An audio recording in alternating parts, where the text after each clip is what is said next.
Hello and welcome back to another episode of the Chronic Fatigue and Burnout Recovery podcast. In this episode today, I'm going to answer a question which I was asked on my Instagram this week, which is, can the ketogenic diet be beneficial for fatigue recovery? And I'll do a little spoiler alert here, and I'll start off by saying that the short answer is yes and sometimes no. And the rest of this episode is really going to be a more long-winded answer where I talk about the nuance of using the ketogenic diet. What is it? Where it could be beneficial generally? How do you know if it's beneficial for you specifically? And then finally, if it is something that you want to implement or at least give a try, how can you begin to transition yourself towards a ketogenic approach? So let's just dive straight in. And the first thing is, what is a ketogenic diet? Well, a ketogenic diet is a high-fat, low-carb, moderate protein diet. So there's various different opinions, I guess, on what a ketogenic diet actually is. In my personal opinion, a ketogenic diet is anything that really allows your body to achieve a state of ketosis, which we'll talk about how you can actually measure that a little bit later in the podcast. But roughly that could be anywhere between 25 grams of carbs to 50 grams of carbs per day. And usually when we're kind of approaching the upper limit of those carbs, that often includes carbs from fiber as well. So the ketogenic diet is really a means by which somebody can achieve nutritional ketosis, which is essentially when the liver starts to produce ketones in the absence of fuel. And most healthy people will achieve actually a mild state of ketosis overnight. So if you're doing an overnight fast, which means you're not eating anything for maybe 12, 14, 16 hours overnight, your liver may start to produce ketones, and your body can use this for energy until you eat the next day. So really a ketogenic diet prolongs the benefit of the natural ketosis, which we are all able to access. And if we are prolonging the state of ketosis, we're prolonging the benefits, which are things like increased autophagy. So autophagy is like the body's cellular waste removal. When you're not eating anything, when there's no more additional fuel coming into the body that the body has to deal with, then the cells can do their little cellular cleanup process. We can get rid of debris and waste, and this just ultimately is beneficial to have more efficient functioning cells that can produce ATP, for example, but it also can be beneficial in terms of clearing out waste products, and that can help with managing inflammation. A ketogenic diet may also be associated with lower insulin levels, and this can have a benefit on inflammation generally and histamine production specifically. So histamine is potentially an issue for people with fatigue, often referred to as mast cell activation syndrome. And if somebody is producing a lot of mast cells or producing a lot of histamine, then lowering insulin levels can be potentially beneficial in terms of having a therapeutic benefit. With all of this in mind, is a ketogenic diet appropriate for fatigue recovery? And so before I answer this question in a little bit more depth, let's just take a step back and think about what is fatigue. Fatigue is the end point of a compromised production of the body's energy currency, ATP. And there are obviously multiple different mechanisms by which the body produces ATP, or multiple different steps that need to happen so that the body can produce ATP. And that's essentially what a lot of the episodes that I've published so far on this podcast have addressed, all the different mechanisms by which we make ATP. So for example, we need to be able to digest, absorb, and assimilate our food. That's part of the process of making ATP. We need to have good oxygenation of the body's tissues so that we can get oxygen to the cell to make ATP. we may need certain nutrients so that the biochemical processes by which we make ATP are working really well. So there's lots and lots of different things that would interfere with ATP production. And when we consider this concept of the ketogenic diet, what we want to think about is metabolic flexibility. And essentially, poor metabolic flexibility is one of the ways in which we may reduce or become less efficient at producing energy in the form of ATP. So metabolic flexibility is really how flexible we are to use different sources of fuel. In this case, carbohydrates or sugars for fuel, or fats for fuel. Somebody who's metabolically flexible can use both really well. So if carbohydrates and sugars are available, they'll use those. If fats are available, they'll use those.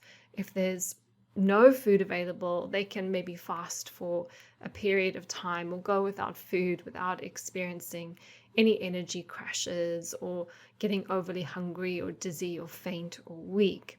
So those are signs of good metabolic flexibility. Somebody who's metabolically inflexible is usually much more dependent on one fuel source over another.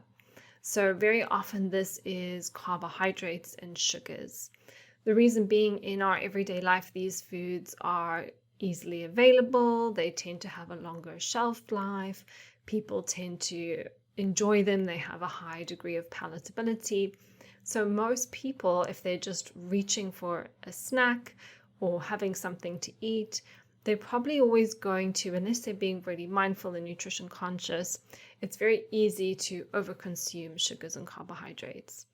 And if somebody is consuming sugars or carbohydrates, every 3 hours, then what's happening is the body is always trying to process those sugars and carbohydrates, and there's not so much of a need for processing fats. And what this means is that we become very dominant in the aerobic energy processes, the glycolysis energy processes, which burns sugar to make energy, ATP, without the need for oxygen. So when we are utilizing glycolysis in the cell to burn sugar to make energy, this is a very fast process. We don't need any oxygen, so we don't have to rely on the oxygen transport chain to be working very well. But the yield is low. So one molecule of glucose produces 2 ATP. So that's your anaerobic metabolism. But if we go into aerobic respiration, we can produce 38 molecules of ATP. So that's 19 times more ATP can be produced if we are metabolically flexible. So there's a strong argument there to be metabolically flexible. And if somebody is metabolically inflexible, which means they're primarily using their anaerobic glycolytic energy system and they're just burning through sugars and carbohydrates, it's kind of like a use it or lose it situation. If we're not challenging our body to use aerobic respiration, to use and burn fats as a fuel source, then we just become less efficient at doing that.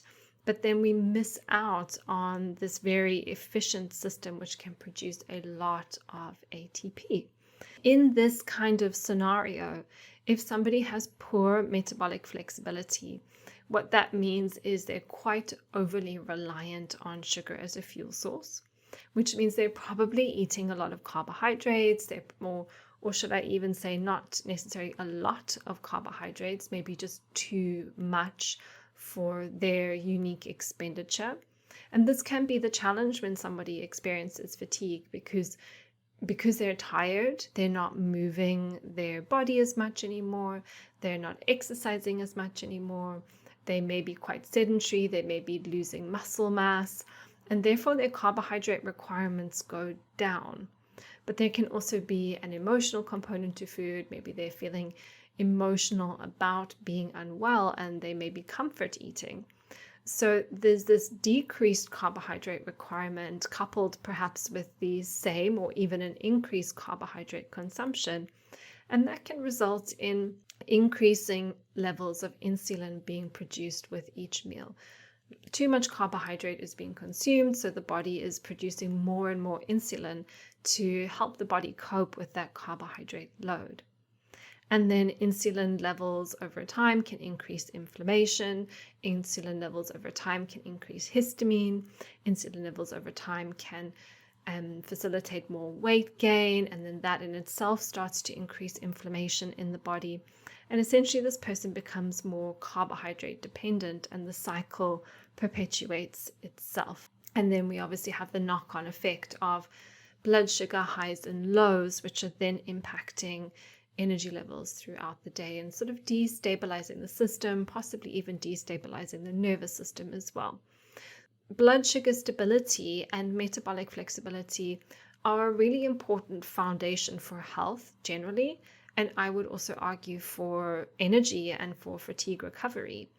So you can listen to the blood sugar episode that I recorded. I think it's episode 10, if you'd like to dive into the world of blood sugar in a little bit more detail.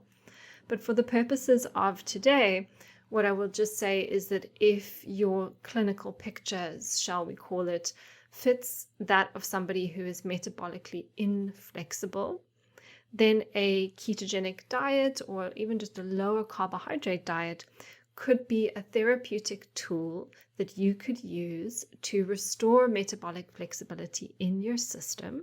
And as you restore metabolic flexibility, you'll likely restore blood sugar stability. You'll take that pressure off of the nervous system. You'll be able to perhaps manage inflammation a little bit better. Sleep may improve. And of course, we get that added benefit of having a much healthier aerobic metabolism, which means we can produce more ATP, the 38 ATP versus the 2 ATP. If you are already eating well, your metabolic flexibility is good, you have no issues with your blood sugar swinging between high and low, is there going to be any therapeutic benefit to doing a ketogenic diet? Maybe a little bit in terms of managing inflammation, I don't know, but you wouldn't probably be the top candidate for benefiting from the ketogenic diet. And in some cases, eating too low carbohydrate when you don't actually need to could have negative side effects, and it could start to actually cause instability and more stress on the system. And then that could potentially be counterproductive to fatigue recovery. The next question is, you understand the benefits, you understand how this could be something that's beneficial generally for energy production and health. How do you know if this is the next step for you, if this is something that you should specifically try? Obviously, this is a podcast. Please don't take this as medical advice, but there are some things that you can start to explore if you're considering the ketogenic diet. The first thing I like to do with my clients is just to look at their symptoms. So there's warning signs that would suggest that their metabolic flexibility is poor. That could be things like dependence on carbohydrates, really struggling to go without carbohydrates. It could be cravings, they crave carbohydrates. It could be energy crashes during the day. Episodes of hypoglycemia, so maybe starting to feel dizzy, starting to feel tired, losing cognitive function, and then that improves once they've eaten. There could be sleep disturbances. There's multiple different things that would suggest perhaps that somebody is metabolically inflexible. They wouldn't be able to fast. They might get a little bit hangry just as meal times are coming around. Very set in their ways, need to eat at a certain time each day. Very specific about the foods that they need to have in their diet. These are all signs that somebody could be metabolically inflexible.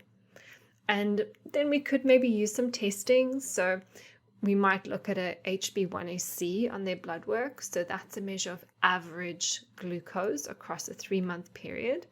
But remember, if your blood sugar is swinging from high to low, the average can sometimes look normal because the highs and lows cancel each other out. So I might still dig a little bit deeper, even if HbA1c is normal. But other things that might be flagged on their blood work would be a high HbA1c. Then we would definitely want to consider poor metabolic flexibility. If they had elevated triglycerides, that would be another sort of little flag for me to explore metabolic flexibility. And then if they've been lucky enough to have a fasting insulin done and that's elevated, we would want to explore metabolic flexibility.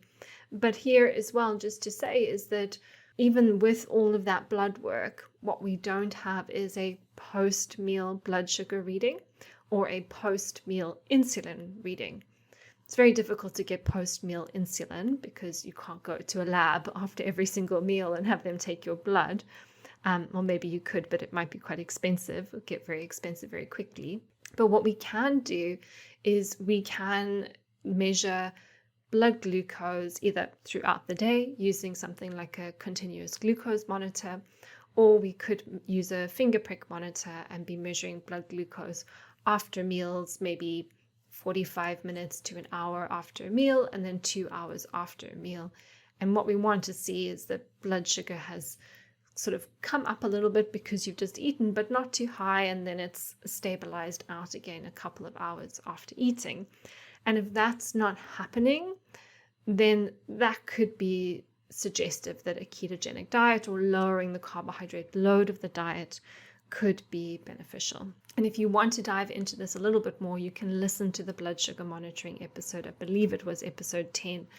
I also have the blood sugar mini course on my website, which you can purchase for £49. Put a link in with this episode, and that can guide you through some of that self-monitoring as well, if it's something you want to do.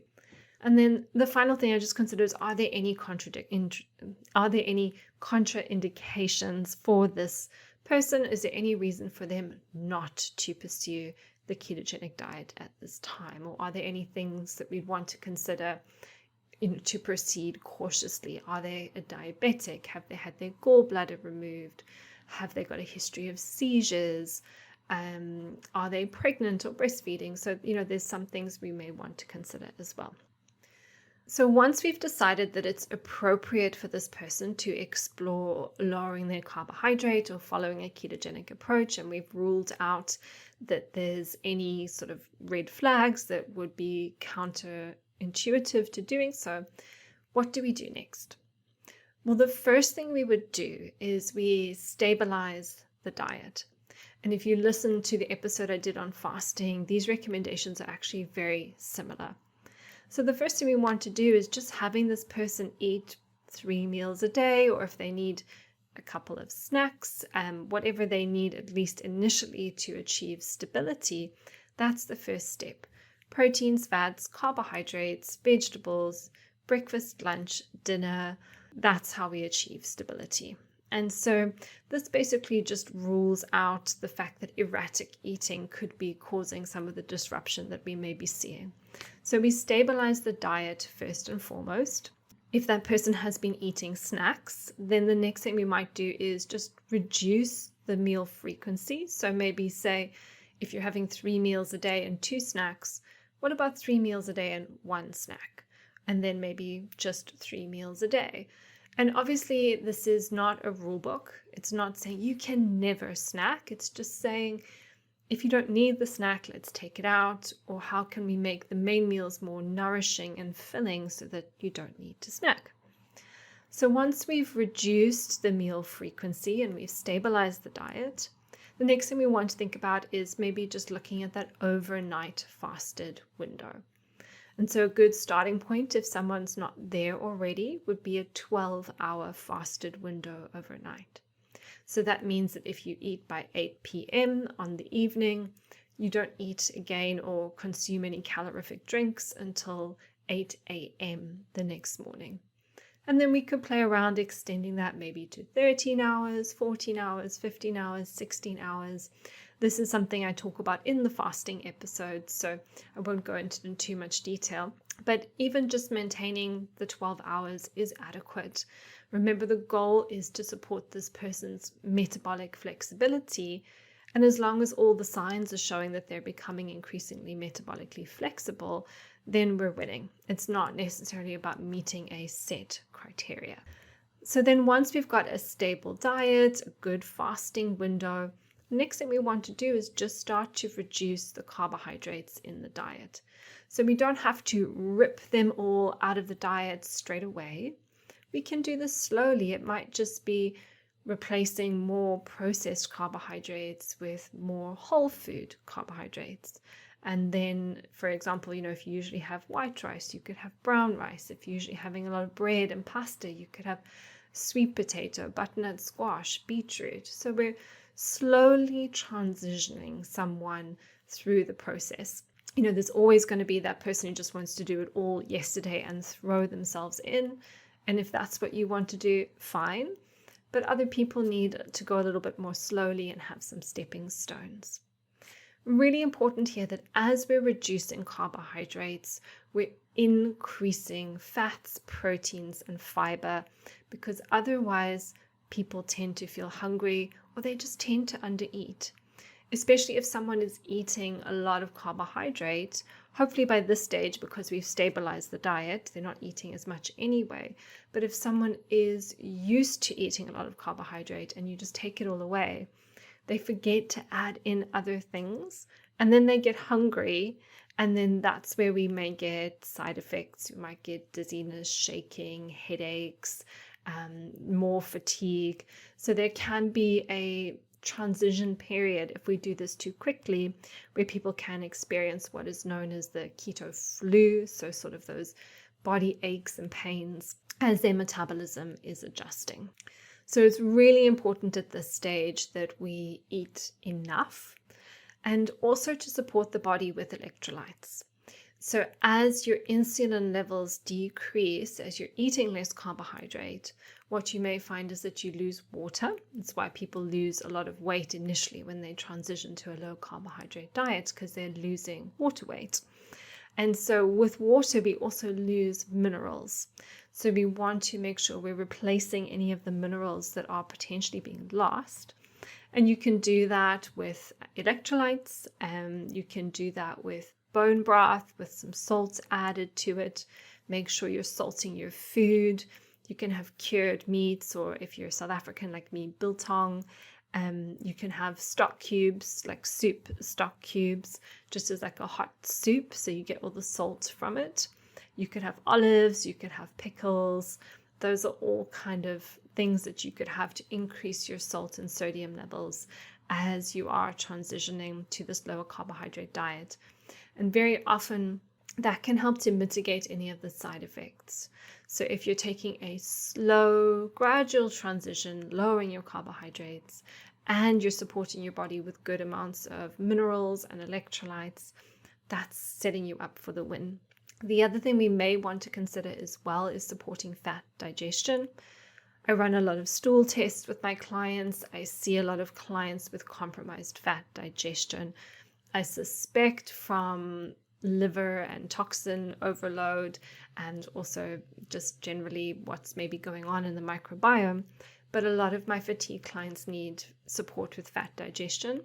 I'm a big fan of using TUDCA, which is a supplement you can take for supporting fat digestion. So if you notice, for example, your stools are looser, maybe there's sort of like fatty bits floating in the toilet, your stools are more clay colored, lightly colored, they have a tendency to float, those might all be signs that your liver and gallbladder could use a little bit more support to help with the fat digestion. So that's something that you could do, is to take a supplement like TUDCA, or have bitter type of foods. So rocket, for example, ginger, lemon, those types of things can help with fat digestion.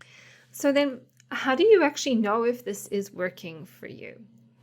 Well, I guess most people probably know because they feel it. They feel the difference. They feel the benefits. They may be just feeling less puffy, less inflamed. They notice their energy is a bit more stable. They're more satiated. They have less cravings, less highs and lows throughout the day, more mental clarity. So those are all signs that whether or not you're actually in ketosis or not, the changes that you're making are working for you. But we can measure ketosis in 3 ways.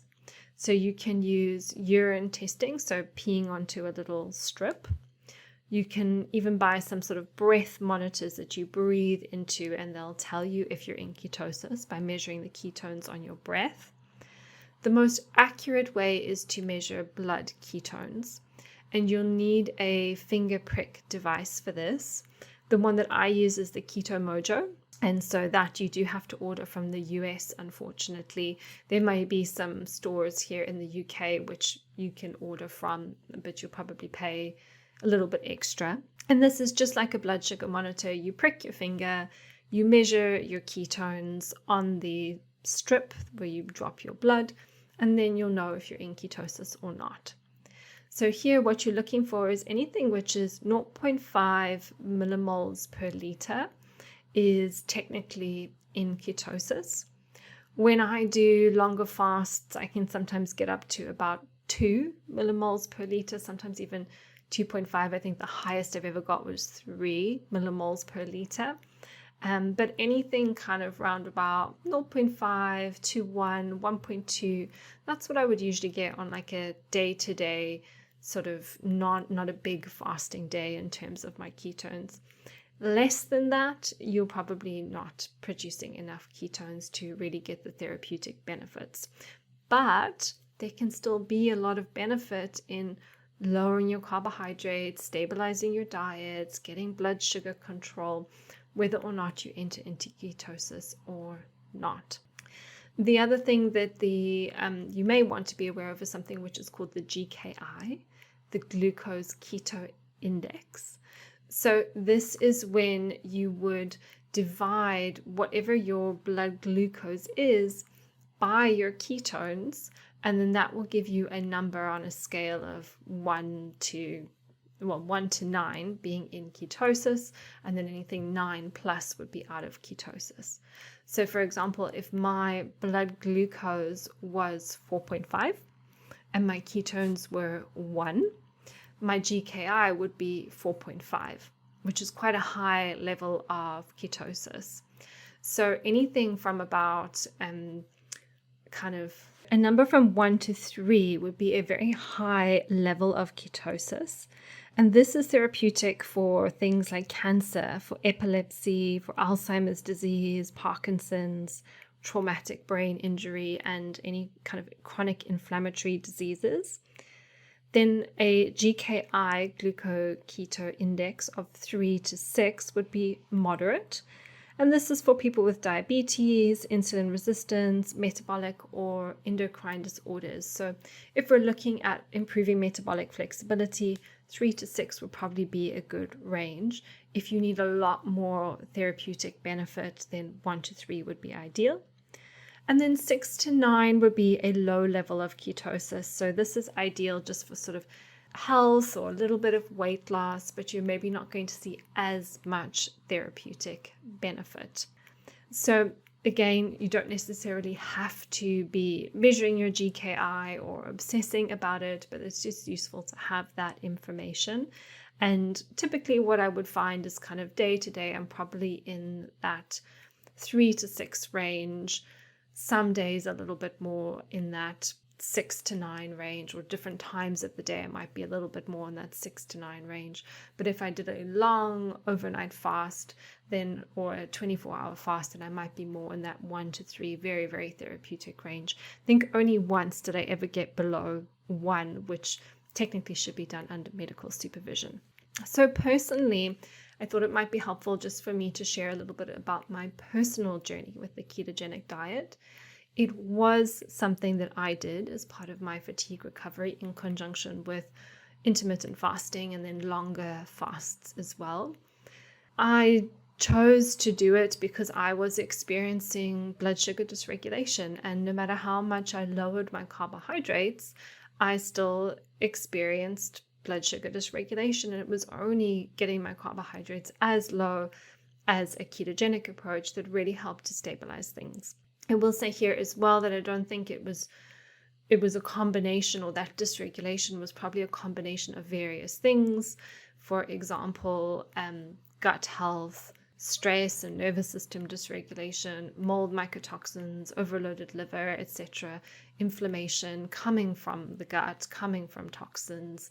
All of these things were affecting my blood sugar dysregulation. But the ketogenic diet was something that I could do to manage my blood sugar while addressing all of those other factors. And when I did it, I noticed a difference pretty quickly. I had a little bit of more fatigue and energy dip when I transitioned, because I was one of those people who did it quite quickly, and probably also wasn't taking as much electrolytes as what I needed to at the time. And when I did it, I noticed a difference in pain. That was probably one of the biggest things. My pain almost completely went away, and just generally had more stability, mental clarity throughout the day. And I stayed ketogenic for about 3 years. And because that's how long it took me to work on all the pieces of the puzzle that I needed to work on. In hindsight, I could have done it a lot quicker. But hindsight is always 2020. But then now I'm at the stage where I'm going to the gym, I'm lifting heavy weights, I'm doing lots of walking and swimming and Pilates and yoga and hot yoga, and I'm so much more active, and I'm also rebuilding the muscle mass that I lost in my health journey. And so now as I'm doing that, I'm feeling like my body does need more carbohydrate to support the fact that I'm just doing so much more. And so I'm kind of reversing the process that I've described to you, in that I'm keeping my diet stable, keeping my meal frequency stable, keeping my fasted windows somewhere between 12 and 16 hours. But now I'm gradually increasing the carbs very slowly upwards, and I'm taking the fats a little bit by little bit downwards. And as I'm doing this, I'm keeping an eye on my blood sugar. So I'm tracking, well, how much carbohydrate can I handle per meal? And is it different if I've done a workout versus if I've not? And just very slowly getting my body used to having more carbohydrates again. And what I've worked out is about 75 grams of sweet potato is my sweet spot. Interestingly, different foods respond differently, or shall I say I respond differently to different foods. So sweet potato seems to work really well for me. Quinoa was working really well for me, but then I had COVID, and after COVID it just started to give me the worst stomach ache. So I've mainly been focusing on sweet potato.